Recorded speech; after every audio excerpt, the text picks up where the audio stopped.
Shalom Bracha, Cholat Sofim, à tous ceux qui nous regardent dans cette émission, tous les Haverim ici, les Talmidim qui sont avec nous, chers amis, chers frères, chères sœurs, Baruch Hashem, que Hashem Yitbarach nous amène le Shalom, la paix dans le monde, et que cesse le duel entre les forces négatives et les forces positives. Cependant, nous allons, avec l'aide de Hashem Yitbarach, parler du mois de Hadar Bet dans une autre optique. Car il nous faut savoir que le mois en lui-même, il n'est pas favorable. Comme on l'a déjà expliqué dans le premier et le deuxième cours, étant donné que le nom du tétragramme est en désordre. Donc on l'a expliqué que lorsque il n'y a pas de seder, lorsqu'il n'y a pas ce qu'on appelle le seder, c'est-à-dire l'ordre, il faut toujours mettre de l'ordre dans son désordre. Alors comment on va faire pour arriver à comprendre la guerre qu'il y a entre Amalek, qui est la source du mal, de l'impureté, celui qui a refroidi l'extase du peuple d'Israël, celui qui jusqu'à aujourd'hui, il nous refroidit de faire des mitzvot avec ce qu'on appelle les hitlahatut.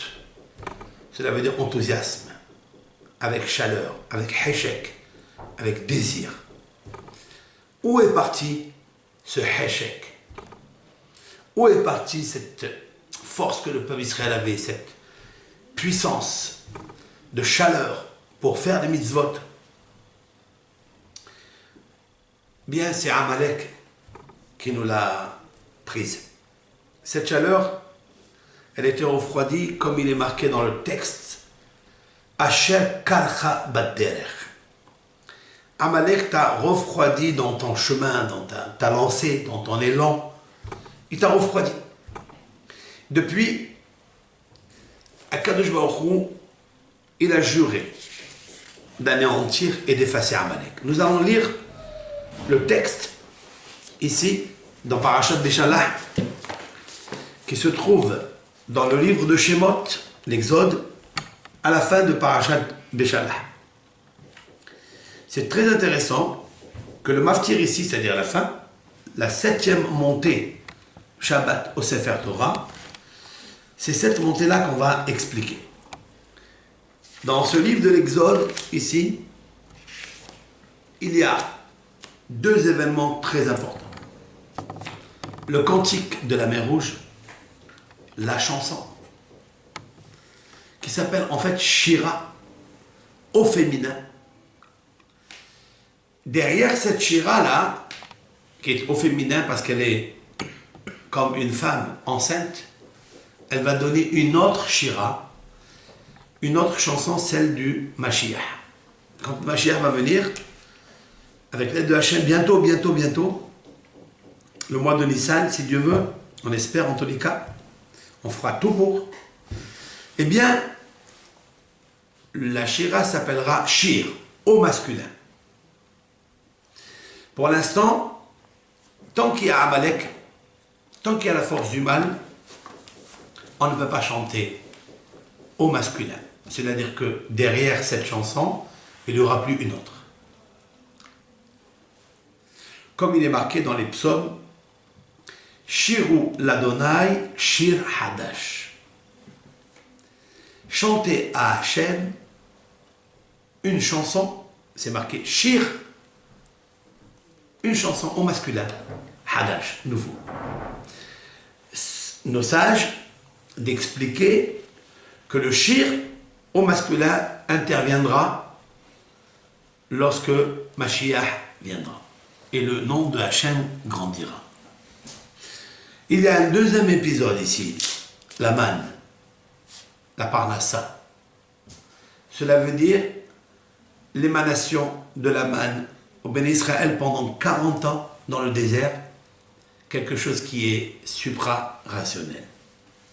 Normalement, l'eau, elles descendent d'en haut et le pain, il pousse d'en bas, dans la terre. Dans le désert, ils ont vécu un miracle qui est contrairement au séder. Je répète ce mot séder, retenez pourquoi. À l'ordre de la création. C'est-à-dire que le pain est descendu d'en haut, c'est la manne, et l'eau est montée, il a jailli des veines d'eau, celui qu'on appelle Be'er Myriam, le puits de Myriam. La manne est descendue grâce à Moshe Rabbeinu. C'est la raison pour laquelle la première bénédiction de l'action de grâce, Birkat Hamazon, Hazan et Akol, on remercie Hachem qui nourrit toutes les créatures. Ça, le Talmud nous dit que c'est Moshe Rabbeinu qui a institué cette bénédiction. La Shira, la chanson, c'est Moshe Rabbeinu qui commence Az Yashir Moshe Uvne Israël et Ashira Azot. Alors chantera Moshe, chantera au futur. Pas il a chanté. Et de là nos sages disent Mikan, nous apprenons que Moshe Rabbeinu va ressusciter et il va chanter avec tout le peuple d'Israël. Et cet épisode de Amalek, dont Moshe Rabbeinu est concerné, il dit ceci. Akadosh Baruch Hu, voilà, c'est marqué Va y avoir Amalek, va y lahim Israël birfidim. Nous allons détailler parce que c'est un cours qui est très long. Nous allons donc le diviser en plusieurs parties pour essayer de comprendre la chaîne, l'idée centrale qui est véhiculée dans ce shiur. Comment il a commencé Amalek à attaquer le peuple d'Israël? Il a vu quoi? En fait, le Amalek en bas, le physique, qui est le petit-fils de Yitzhak Avinu, n'oublions pas. Yitzhak, notre patriarche, a eu un enfant qui s'appelle Esav.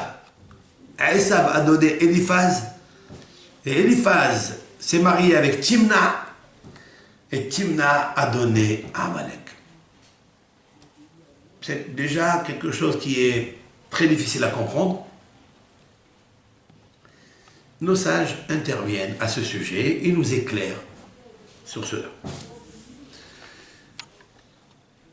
Il y a un Amalek en haut aussi, les forces du mal d'en haut qui font la guerre avec les forces du bien en haut. C'est-à-dire la force du mal qui veut fléchir, qui veut plier, qui veut soumettre la force de Akadosh Baruch Hu, la royauté de Akadosh Baruch Hu. À cause de nos fautes. Laquelle? Il est marqué ici. Vayomer. Pardon. Les bénis Israël, voilà. Vaikra Shema Makom Masaum Riva. Moshe Rabbeinu a appelé cet endroit dispute et querelle. Pourquoi? Al Riv Béné Israël. À cause de la dispute des bénis Israël. Les bénis Israël se disputent. Lorsque les bénis Israël se disputent, il n'y a pas de Yihoud Hashem. Il n'y a pas l'unicité de Akadosh Baruch Hu. Dans tout, que ce soit dans le positif, toutes les mitzvot que nous pratiquons, elles doivent converger vers la solidité de l'unicité de Akadosh Baruch Hu. Alors on peut bien se porter. Alors on peut avoir le shalom. Mais lorsqu'il y a Meriva, lorsqu'il y a dispute, lorsqu'il y a querelle, cela veut dire c'est l'idolâtrie absolue. S'il n'y a pas l'unicité de Hachem, qu'on appelle Yihoud, l'union de Hachem, autrement dit le zivoug, le mariage entre le peuple d'Israël et Akadosh Baruch Hu, alors voilà ce qui se passe. Donc il y a la dispute, et les bénis Israël vont dire quelque chose. Hayesh Adonai Bekirbenu im Aïn. Y a-t-il l'Éternel parmi nous ou pas? Est-ce qu'il y a Hachem parmi nous ou pas? Lorsqu'il y a toujours dispute entre les bénis Israël, lorsqu'il n'y a pas le shalom, donc il y a ce qu'on appelle la scission.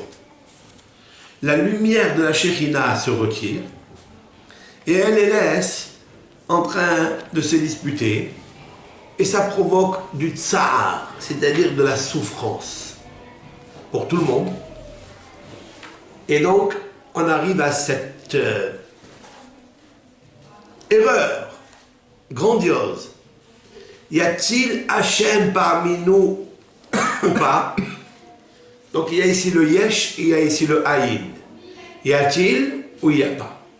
Alors, il faut savoir toujours que quand il y a des disputes, c'est que les deux ils veulent être yesh.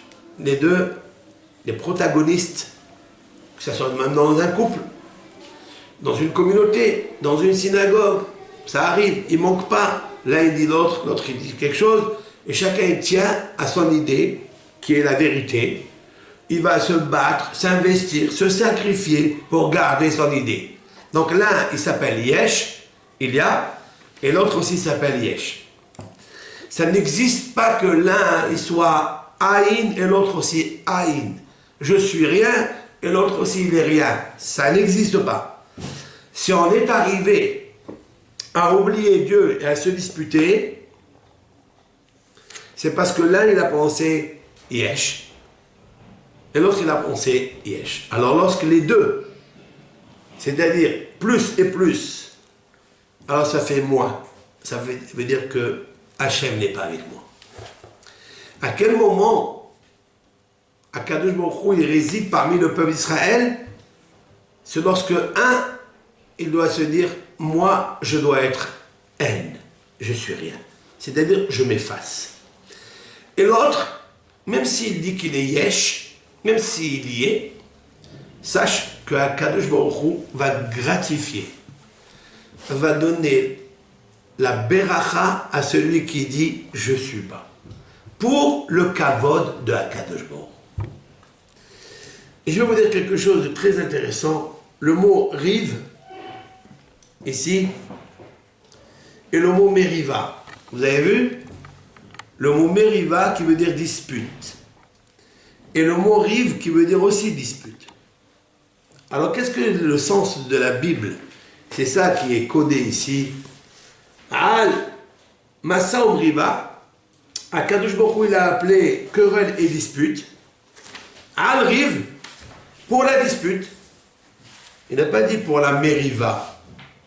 Quelle différence qu'il y a entre meriva et rive? Alors, regardez, chers frères et sœurs, regardez.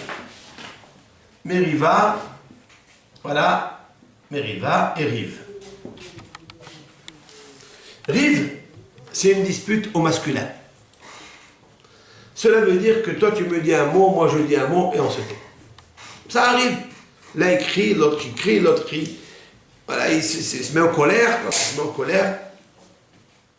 Alors à ce moment-là, ça s'appelle rive, ça reste au statut de masculin. Ça n'a pas engendré. Comme un homme, il ne peut pas accoucher, il ne peut pas engendrer des fruits, des enfants. Ça s'appelle rive. Mais meriva, c'est au féminin. Meriva, la voici. Meriva, à l'intérieur, vous avez rive, mais on a ajouté 2 lettres en plus. Même et. Voilà. Même et. Ça veut dire qu'elle est devenue féminine. On a ajouté 2 lettres qui sont les lettres de procréation. Le même et le hé. On a ajouté sur meriva. Voilà. Au lieu de dire Ma'anahnuma, au lieu de dire moi je suis rien, qui a dit cette phrase célèbre qui lui a valu d'être le législateur de Am Israël? C'est Moshe Rabbeinu. Lorsqu'il y a eu la querelle entre Korah, son cousin germain, et Moshe Rabbeinu a dit Va'anahnuma, avec Aaron bien sûr, Anahnuma, qui nous sommes? Combien il est important de calquer, de copier de Moshe Rabbeinu. Qu'est-ce qu'il a fait Moshe Rabbeinu? C'était un prévoyant. Quand il a vu que Korah allait semer la pagaille, la discorde entre eux, Il s'est arrêté de parler. Ça veut dire quoi? Anahnouma, qui nous sommes? Pourquoi vous vous plaignez contre nous? Ça veut dire quoi? C'est quoi ma? Ça veut dire au lieu que ça soit une dispute au féminin, comme celle-là, c'est rester au statut masculin. Tu m'as dit un mot, je t'ai dit un mot, stop.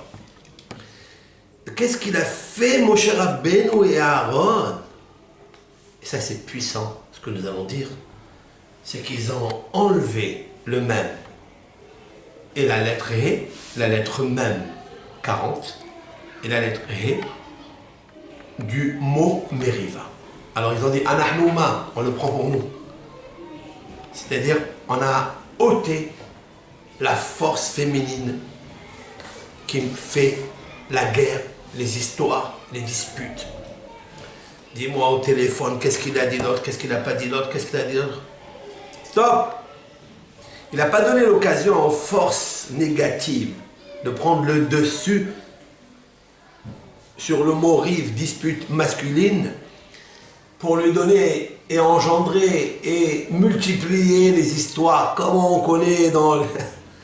Malheureusement, où ça continue, ça commence le vendredi, Shabbat, dimanche, lundi, toute la semaine, on continue à parler, et là, au téléphone, elle m'a dit ça, et je lui ai dit ça.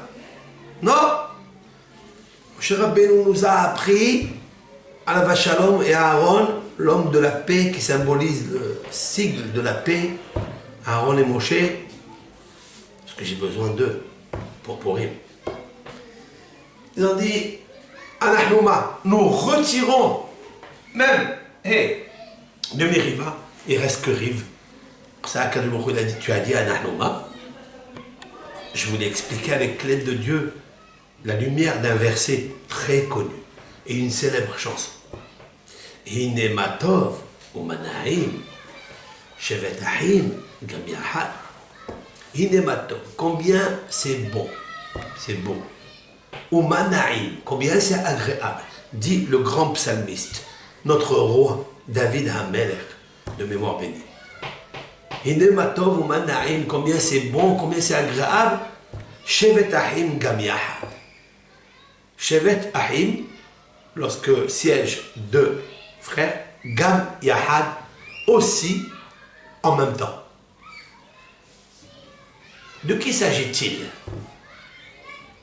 À quelle adresse est orienté ce psaume? Nos sages dans le Midrash. Il est Matov ou Manaïm, Shevet Ahim. Qui sont les frères dans la Torah? Moshe et Aaron.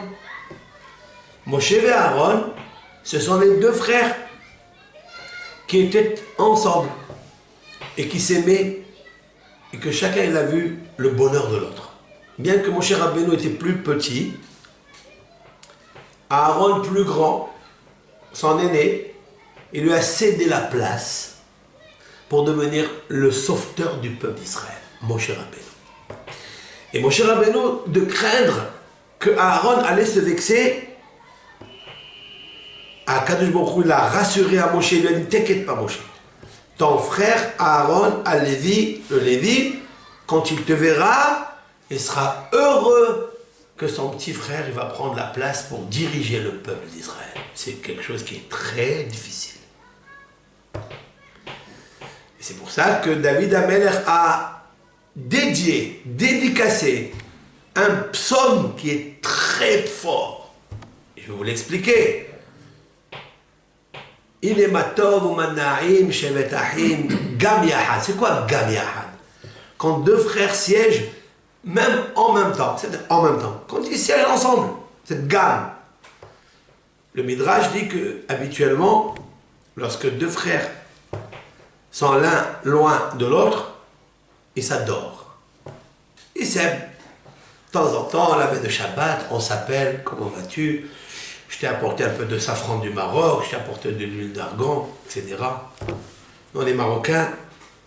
Et donc, voilà, ça, ils s'aiment, ils s'adorent. Mais quand ils sont ensemble, ils se disputent. Chez Moshe et Aaron, n'existe pas la dispute. Et je me suis posé la question, pourquoi? Quel est le sens de ce midrash? La réponse, celle-là. Ils ne se disputent pas parce que, grâce à Moshe et Aaron, ils ont ôté les deux lettres qui font la féminité de la dispute. La querelle qui se déploie, c'est une rivière, c'est un océan des fois. Lorsqu'ils ont dit, Vanahnu ma, et nous qui nous sommes? Je suis rien. Alors, maintenant, vous pouvez comprendre pourquoi David Amelech il a ajouté. Hine ma tov ou ma na'i. Combien c'est agréable, combien c'est bon. Ils ont ajouté les deux lettres ma. Combien c'est bon, combien c'est agréable. Ma tov ou ma na'i. Parce que, quelle est la raison pour laquelle, lorsque une petite dispute masculine, elle devient féminine en ajoutant chacun de l'essence sur le feu? C'est ce que j'appelle la milhama. La guerre s'appelle milhama. On a ajouté au lehem. Le mot milhama s'inscrit même là, medhet, lehem, c'est le pain. On a ajouté un ma. On a ajouté deux lettres qui l'ont rendu féminine, une dispute féminine. C'est pour ça que le Talmud dit qu'une dispute, des fois, elle peut te faire perdre Mea Berachot.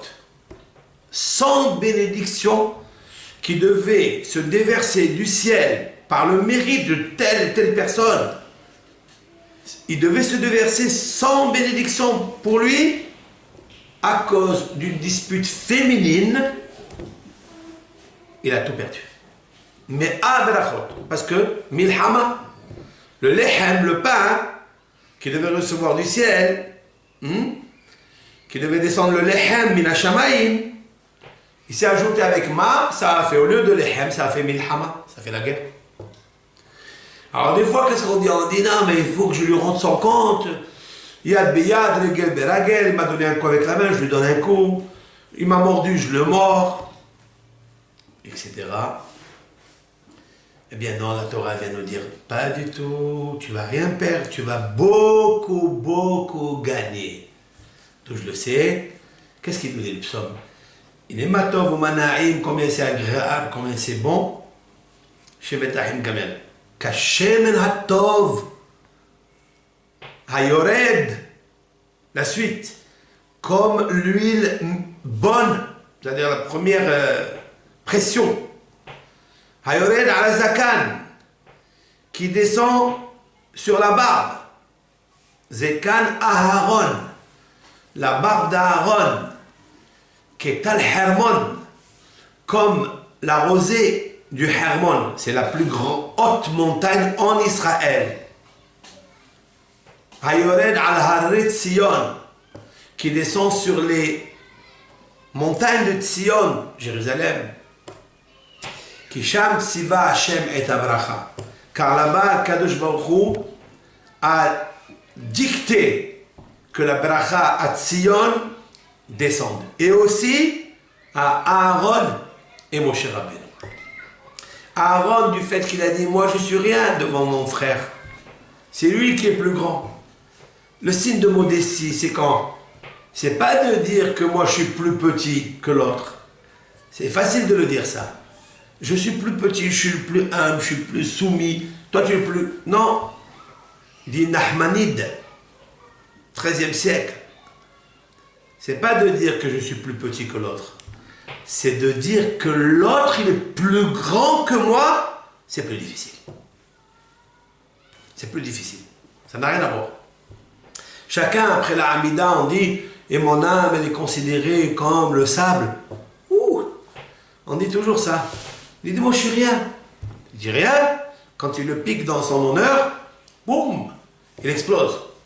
Non, la anava, la modestie, l'humilité, c'est d'avoir un bon œil et dire que l'autre, même s'il est plus petit que moi, il est plus grand que moi. Tu es plus grand que moi. Bien sûr, il ne va pas dire du mensonge.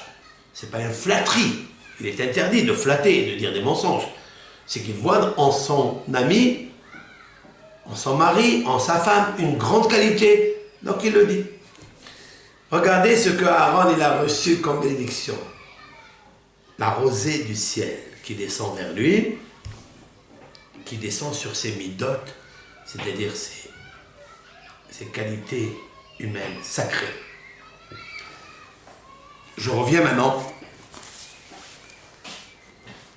Lorsqu'on se dispute et on ajoute ma sur le mot rive, à ce moment-là, on va arriver à un autre péché, un grave péché, c'est de dire Hayesh Hashem bekirbenu im ayin. Est-ce que Dieu, il est avec nous? Non. Il n'est pas marqué imlo. Est-ce que Dieu, il est avec parmi nous imlo? Sinon, comme yesh imlo, sinon, il est marqué im ayin. S'il n'est pas.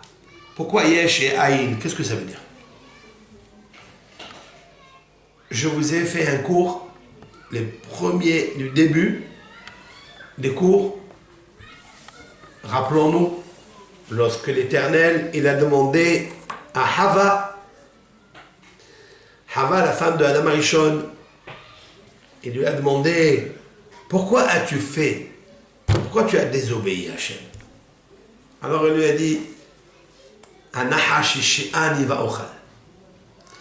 Nahash, il m'a induit, m'a flatté, il m'a introduit dans la faute.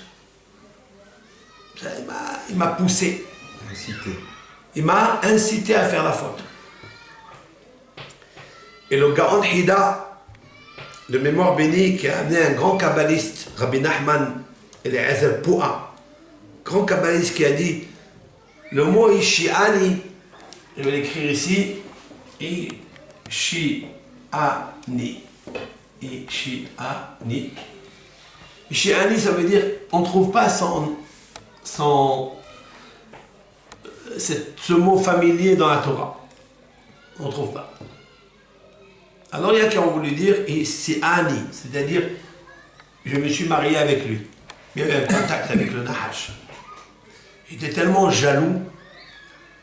C'est lui le premier qui a commencé à convoiter, selon le Midrash qui dit la juxtaposition du texte et le Nahash était rusé ou bien nu, parce qu'il n'avait pas de vêtements. Il n'avait aucun vêtement. Quand il a vu la belle robe de mariée ornée de 24 bijoux de Hava, il est devenu jaloux. Et il a vu aussi qu'il pratiquait le devoir conjugal, qu'il avait fait le vendredi au lieu d'attendre le Shabbat. Donc il s'est marié avec elle pour lui prendre ses vêtements et pour tuer Adam Arishon.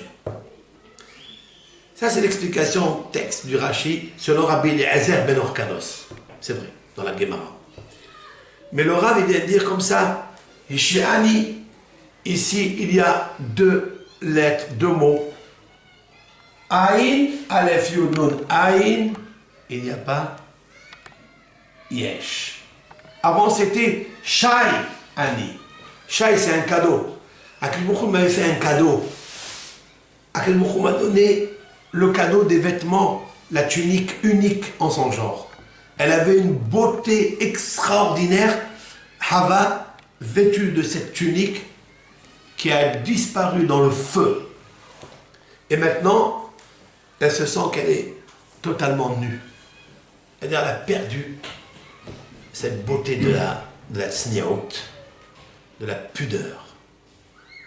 Parce qu'en fait, cette pudeur qu'elle avait, c'était les 24 ornements qui la paraient et qui l'éclairaient et qui lui ont donné toute l'intelligence. Mais faute d'avoir dialogué avec les forces négatives, parce qu'elles étaient jalouses, ces forces négatives, ils ont voulu donc gagner la royauté de la Kaddish, en passant par la faute d'Adam Arishon. Ishiani, va y avoir Amalek, et Amalek est venu. Quand on dit Hayesh Hashem bekirbenu im ayin, si quelqu'un, un juif, une juive, un instant, ne serait-ce qu'un petit instant, laps de temps, Il dit, y a-t-il Dieu? Il n'y a pas? Sachez, va y avoir Amalek. Et Amalek va venir. Va ilahem aïm Israël berfidim. Il va lutter, faire la guerre. Aïm Israël. Aïm Israël, il y a une faute d'orthographe ici. Aïm Israël. Avec Israël ou bien contre Israël? Ici, lorsqu'un juif, il a le moindre doute, lorsque le Yetzirara, il a abonné à la redoute, il faut savoir que Amalek, il a le terrain déjà tout prêt pour rentrer avec l'aide de Israël. Avec son aide.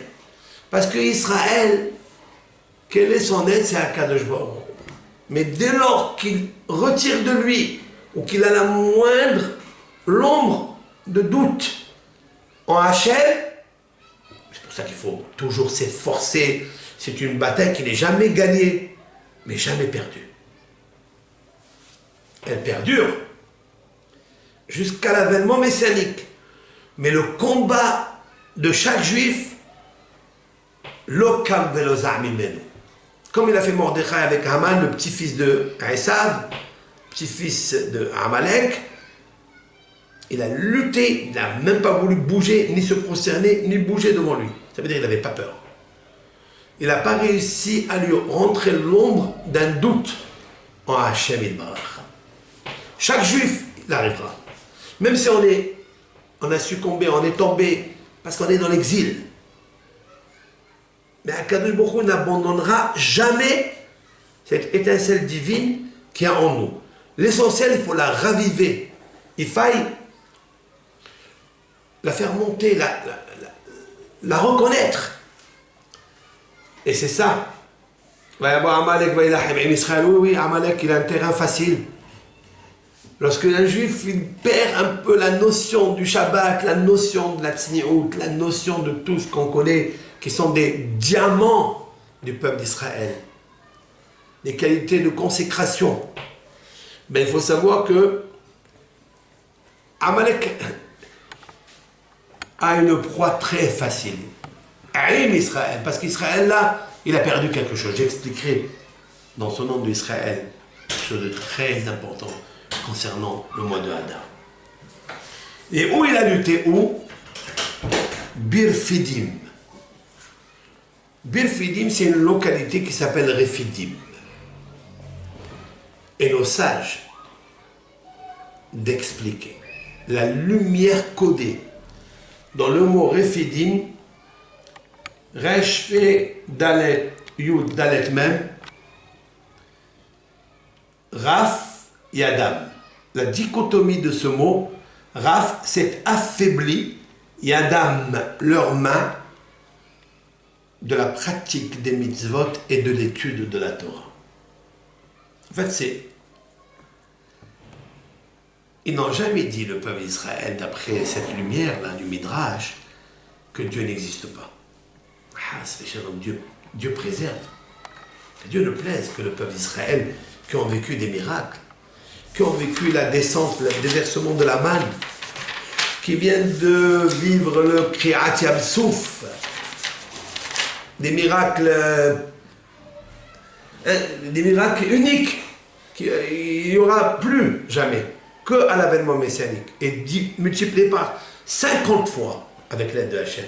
J'expliquerai un cours sur ça. Mais juste, lorsque le peuple d'Israël s'affaiblit de l'étude de la Torah, de Moshe Rabbeinu, et la pratique des mitzvot. Mais là, je voudrais ajouter quelque chose qui nous intéresse par rapport à la Gzera de Haman. Qu'est-ce qu'il a dit Haman? Haman, comment il a convaincu le roi Hachvérosh? Il lui a dit comme ça. Yeshnu Am Echad, il y a un peuple, mais Mefuzar Umforad Ben Amim. Mefuzar, ça veut dire qu'il est dispersé. Umforad, il est divorcé. Il y a des scissions entre eux. Voilà ce qu'il lui a dit. Et ils ne veulent pas suivre les lois de Hachvérosh. Ils ont leurs lois à eux, leur foi à eux, etc. D'où il a tiré Haman? J'ai posé la question, d'où il a tiré Haman? Regardons ensemble d'où Haman il a tiré de donner une idée géniale, mais mauvaise. Il y a un virus dedans. De dire que le peuple d'Israël est séparé d'ici, de son trisaïeul, Amalek. Parce que le mot Réphidim, c'est aussi là, qui veut dire Réphidim, qui veut dire affaibli de l'étude de la Torah, c'est aussi le mot Piroudim. Piroudim veut dire scission. Massa Omriva, dispute et querelle. Quand il a vu que le peuple d'Israël n'étudie pas la Torah, c'est déjà une dispute. Vous imaginez un petit peu la profondeur pour laquelle on doit s'efforcer, s'exercer, s'éduquer, d'être tous ensemble par l'étude de la Torah. Alors il va y avoir Amalek. Moshe, il a compris immédiatement l'enjeu. Qu'il y avait là une dispute, qu'il y avait là peut-être une faute d'idolâtrie. Y a-t-il Dieu? Il n'y a pas Dieu parce qu'on s'affaiblit dans l'étude de la Torah. Quand on s'affaiblit dans l'étude de la Torah, il n'y a plus l'amour entre le conjoint. Il n'y a plus d'amour entre le peuple d'Israël. Donc il y a les Piroudim. Combien de divorces il y a malheureusement? Quoi, il y a du divorce? On peut se dire des fois, c'est pas mon mazal. Pas du tout. C'était ton mazal. Mais le mazal, il doit tenir à une chose. C'est l'union avec Dieu. Qu'elle passe par les mitzvot, par le Shabbat, par la Tzedaka, par les Tefilin, par le biais de mikvé, la pureté familiale, ou qu'elle passe par l'étude de la Torah tout court. Lorsque cessent ces deux armes, le peuple d'Israël s'affaiblit. Il n'y a pas d'union, donc chacun va chercher son ego, son égoïsme. Parce que chacun va dire, moi, je vais garder ce que je possède. Je ne vais pas te le donner. Si je te donne mon argent, tu me prends mon pouvoir. Parce que le pouvoir d'achat, c'est quoi? C'est l'argent. Ça veut dire que tu m'enlèves mon portefeuille.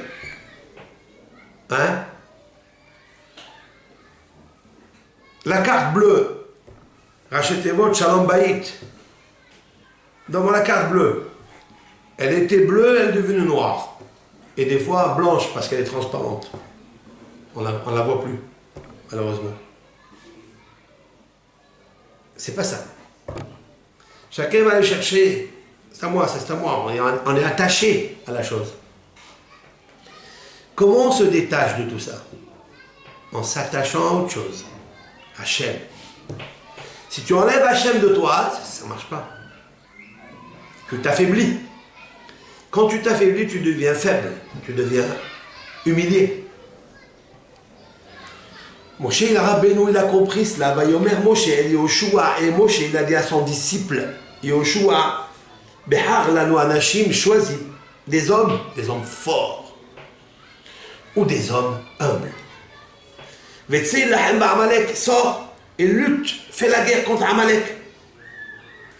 Mahar, demain, Anochi nitzav al rosh agiva. Demain, je vais monter au-dessus de la plaine, ou mata Elohim beyadi.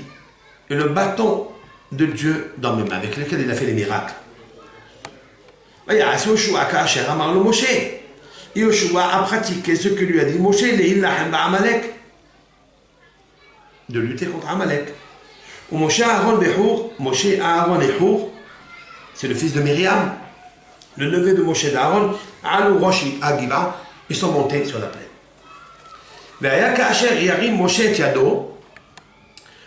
Et ce sera quand Moshe lèvera sa main, Vegavar Israël. Israël gagnait la guerre contre Amalek. Et Ka'asher Yaniach Yado, et lorsqu'il posait sa main, Vegavar Amalek. Amalek gagnait la guerre. Qu'est-ce que ça veut dire poser, monter la... Nos sages disent, c'est les mains de Moshe qui font la guerre ou qui brisent les armées de Amalek? La réponse. Regardez. Vehaya, c'est le nom de Dieu. Vehaya, ici, Yud Ke Vav Ke, vous voyez? Yud Ke Vav Ke. Lorsque Moshe regardait le nom de Dieu et il levait la main, Yado, c'est-à-dire pour montrer le nom de Hachem au Béné Israël, et donc le peuple d'Israël se concentrait dans la prière, même qu'ils étaient faibles. Alors avec Gavar Israël. Israël va gagner la guerre parce que Gavar c'est bagarre. Au lieu de faire la bagarre, Gavar, ils ont gagné la guerre. Israël, c'est le peuple d'Israël. Kacher Yaniach Yado, lorsqu'il posait sa main, ça veut dire c'est pas Hachem qui sauve, c'est pas Hachem qui est le salut. Et Gavar Amalek. Amalek qui gagne la guerre. Puis après, Akadosh Baruch Hu, il va dire, très important ça pour le Purim, parce que toute la Megillah elle repose sur ça. Vayahalosh Yoshua et Amalek. Et Yoshua a affaibli Amalek. Ve'et Amo les fait Harev. Amalek et son peuple au fil de l'épée. Mais il n'a pas gagné entièrement la guerre. Donc l'Amalek, il circulait encore, il a procréé, il a eu le temps de se construire avec une infrastructure aussi forte. Et c'est celui qui a posé tous les programmes, la Shoah, toutes les inquisitions, c'est lui qui les a faites. Parce qu'il n'a pas réussi au Shoah encore à l'incliner et l'effacer. Vayomer Hashem el Moshe, et Hachem il dit à Moshe, Ktov zot zikaron basefer, écrit en souvenir dans le livre, Vesim beozne Yoshua, et met aux oreilles de Yoshua, il lui dit quoi? Qu'est-ce que tu veux que j'écris? Il lui dit voilà, Kimaho emhe et zecher Amalek, car j'effacerai le souvenir de Amalek. Ça veut dire qu'il ne faut pas qu'il n'y ait pas seulement le physique, même une vache, même un mouton, une voiture, qui rappelle que cette voiture appartenait à Amalek, il faut l'effacer.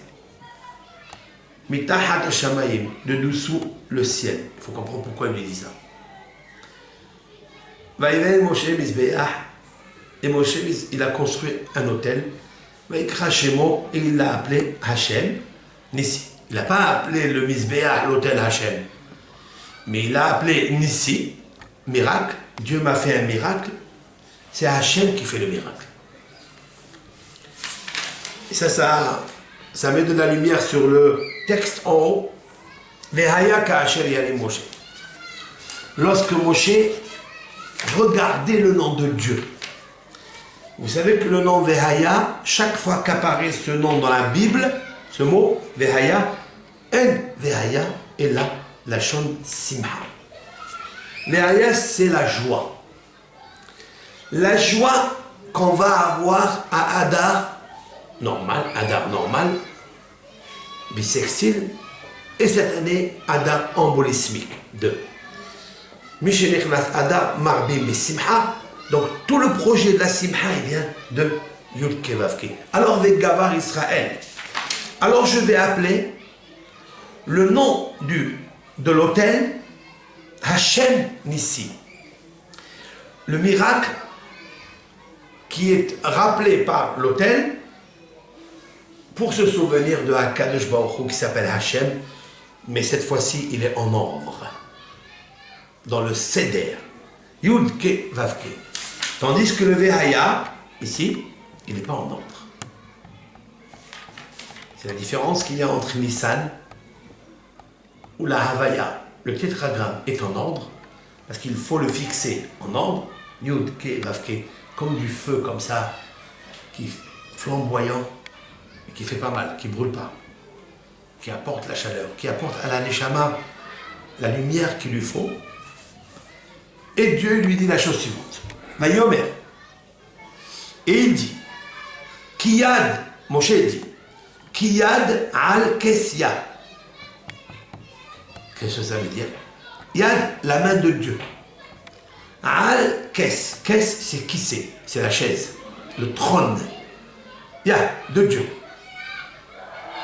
Milham al-Hashem ba'amalek, une guerre pour Hachem, pour grandir le nom de Hachem.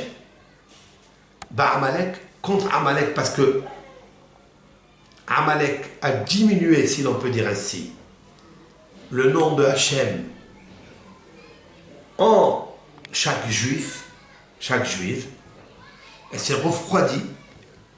Elle n'a pas cette force de connaître Hachem, de parler avec Hachem, de lui demander tout ce qu'elle veut. Demande-lui pour le mazal, pour le mariage, pour les enfants, pour la parnassa, il te donne tout. Mais demande-lui. Mais pourquoi on n'arrive pas à demander? Parce que Amalek nous a refroidis. Mis d'or de génération en génération. J'explique seulement cela, selon le Midrash. Kiyad al-Kessia. Il y a ici deux mots, Kes et Ya. Nos sages disent, En akise shalem. Le trône n'est pas entier. Ve'en shem Hashem shalem. Ni le nom de Dieu est entier. J'explique. Qu'est-ce? Ya. Qu'est-ce, normalement, c'est qui c'est. Qui c'est le trône divin. Le trône divin n'est pas plein, n'est pas entier. Il lui manque un pilier. Et le nom de Dieu, il lui manque deux lettres. Yudke, Vav et Ke. Vous voyez? Autrement dit, que Amalek, il a volé, il s'est emparé de trois lettres. Le Aleph de Kissé, le Vav et le He. Il s'est emparé de trois lettres, tant que le peuple d'Israël n'a pas récupéré le Aleph, le Vav et le He, alors on devra combattre contre Amalek. Et qu'est-ce que c'est ce Aleph, Vav, He qui est quelque chose d'extraordinaire?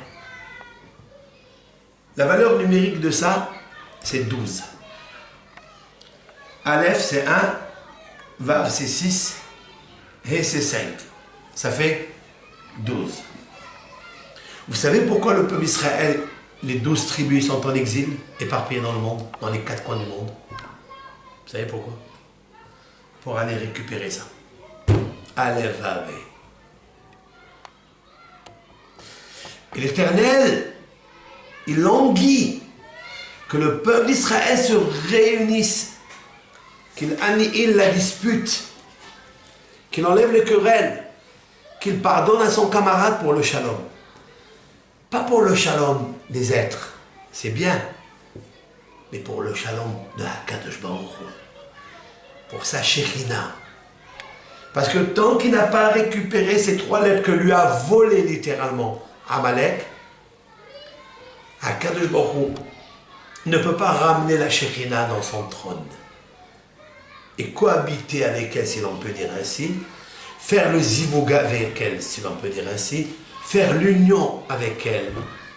Et c'est la raison pour laquelle tous les êtres humains de la terre, avec les femmes, ils sont dispersés. On n'arrive pas à trouver notre partenaire, qui est le nerf, la bougie, et le luminaire du monde.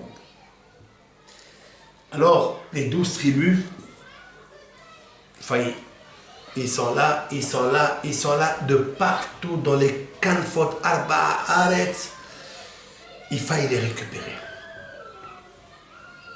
Mais le chiffre 12, c'est le mois de Hadar aussi. Le mois de Hadar, c'est le 12e mois de l'année après Nissan, qui est la tête, Nissan, elle, c'est la queue. Le mois de Hadar, celui-ci, tous ces cours que nous avons faits, c'est pour connaître la valeur réelle, authentique, de la puissance nucléaire de Hadar. Et c'est ça que je veux parler d'Azat Hashem. Comment récupérer cela? Juste vous donner un petit avant-goût. C'est marqué en haut, voyez, Adav Emouna Adboa Shamesh. Et les mains de Moshe étaient Emouna à la fois jusqu'à ce que se couche le soleil. C'est quoi ça? Quel est le sens? Et ses mains étaient de la Emouna, c'est-à-dire la prière en fait. Moshe Rabbeinu, il prie Adboa Shemesh jusqu'à ce que se couche le soleil. De quel soleil on parle? Vous savez qu'Amalek, quand il se dispute, c'est le seul, dit le Midrash, dans la Mchilta. C'est un recueil des Hachamim, des docteurs de la Mishnah. Tous les guerres qu'Israël a fait avec les ennemis, que ce soit Sihon, Ve'og, tout cela, ils ont fait jusqu'à 6 heures de l'après-midi. C'est-à-dire, du lever du jour, vous comptez 6 heures, la guerre s'est arrêtée. Eux-mêmes, il y avait un arrêt entre eux, couvre-feu qu'on appelle, jusqu'à 6 heures. Amalek, mi boker al-Erev. Amalek, c'est là où il y a son expérience de Amalek, ce venin, c'est qu'il débutait la guerre du lever du soleil jusqu'au coucher du soleil. Mais qu'est-ce que ça veut dire? Mais pourquoi il était comme ça? Le lever du soleil, c'est la venue du Mashiach, chers frères et sœurs. La venue du Mashiach, qui a commencé par Moshe Rabbeinu, qui va terminer avec Mordechai. Au milieu, il y a eu Shaoul, le roi Shaoul, qui devait, c'est le premier roi d'Israël, qui devait anéantir, incliner, effacer Amalek, mais il a laissé Agag, il a laissé un homme qui s'appelle Agag. Dans la valeur numérique, c'est 7, comme le serpent, le chiffre 7. Hélas. Mais le combat de Moshe, c'est du matin jusqu'au soir, jusqu'au coucher du soleil, ça va être Mordechai Ayodi, et c'est pas moi qui dis ce pirouche. C'est le pirouche que apporte le Targum Sheni, traduction araméenne de Jérusalem, qui dit Kimaho Emhe, car j'effacerai. J'ai commencé du temps du roi de Shaoul, ça on n'a pas réussi, mais Emhe, je l'effacerai du temps de Mordechai. Autrement dit que Mordechai, c'est le petit-fils de Binyamin. C'est vrai? C'est le petit-fils de Binyamin. Et Mordechai, donc c'est la descendance de Binyamin. Et qu'est-ce qu'il est dit à propos de Binyamin? Binyamin, Ze'ev Itraf. Binyamin est comparé à ce loup et qui déchiquette sa proie. Baboker Yochalad, le matin, il mange la proie, Vela'erev Yahalek Shalal. Et le soir, il distribue avec ses petits le butin qu'il a pris dans la journée. Concernant Binyamin, on parle du matin et du soir. C'est-à-dire le lever du jour qui commence par Shaoul, premier combat contre Amalek. Mais Ad, ça veut dire, il y a eu un arrêt, malheureusement. Mais Vela'erev, mais le soir, lorsqu'il y aura le coucher du soleil, et Halek Shalal, il va briser Amalek, et c'est ce qui va se passer. Les 11, c'est-à-dire Haman et ses 10 enfants, a été anéanti. Alors, Mashiach va se présenter quand? En Nissan. La suite du cours, avec plus de clarification, plus de démonstration dans le texte, qui sont très importants, avec l'aide de Hachem, prochainement. Que Akadosh Baruch Hu nous bénisse, Bisrout ce Dvar Torah. Vous savez, j'ai pas beaucoup de mérite, mais le mérite du Dvar Torah qui va à Baruch Hachem, Kadosh Baruch Hu, c'est lui qui a fait. Que je distribue ici et là, un peu partout. Les gens ils peuvent changer un petit peu grâce au mérite de Moshe Rabbeinu alav shalom. Par ce mérite-là, moi je bénis un peu l'Am Israël, par le srout de la Torah. C'est tout. Kol tov lachem.